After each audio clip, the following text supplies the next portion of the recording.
Next time you see this plant in your backyard, don't cut it down, because this is the best natural painkiller you'll ever find. Some people even compare it to morphine. This common plant is called wild lettuce and was commonly used by Native Americans 2 centuries ago for both food and medicine. So today I'm going to show you how to make a simple wild lettuce extract to keep in your medicine cabinet and use whenever you need it. Now if you take a leaf or stem and squeeze it, you'll see a white substance coming out. This is where the potency of the plant lies. Because of this white juice, the early European settlers also called it opium lettuce. This milky substance doesn't contain any opiates, but it's working on the central nervous system directly to lessen the feeling of pain. Nowadays, many people are turning their attention back to this lost knowledge and use it as a replacement for addictive prescription pain medicines. So let's avert our gaze from our modern survival thinking for just a bit and look at how our great-grandparents did it 150 years ago. This is exactly the kind of information I found in this 350-page book called The Lost Ways. This is probably the only survival book I've actually enjoyed reading. You won't believe how many survival things we've lost to history. I found the wild lettuce on page 113 and decided to make my own painkiller. I collected about 50 leaves today and washed them thoroughly.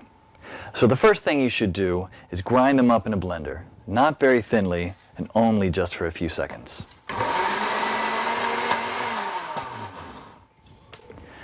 Place the ground leaves into a wide pot and add just enough water to cover them.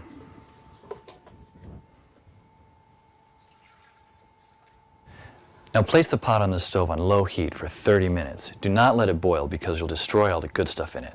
Stir every 15 minutes until the water reaches a dark brown color, just like this. Now pour the substance while still hot into another pot through a strainer. Almost none or very little plant material should get through it. Try to squeeze as much water as you can while the plant is in the strainer. This solution contains all the core elements of wild lettuce, especially the pain-killing essence. But it's not concentrated enough yet. So in order to obtain this essence, you should warm it over low heat again until the water is vaporized, basically dehydrating the solution until it becomes a paste like this.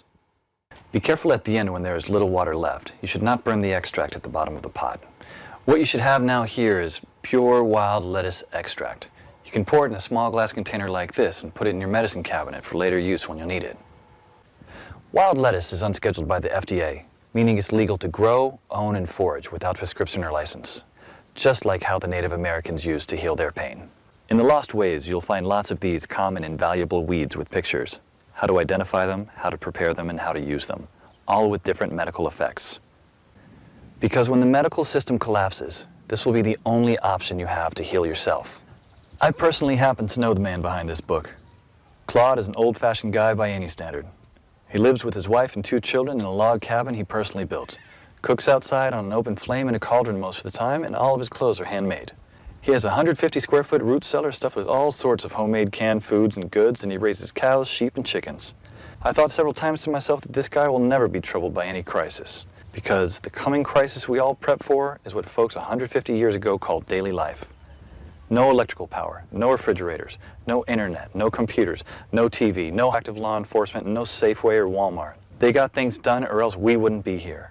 In the next 7 minutes, Claude will unearth a long-forgotten secret that helped our ancestors survive famines, wars, economic crisis, disease, droughts, and anything else life threw at them. A secret that will help you do the same for your loved ones when America crumbles into the ground.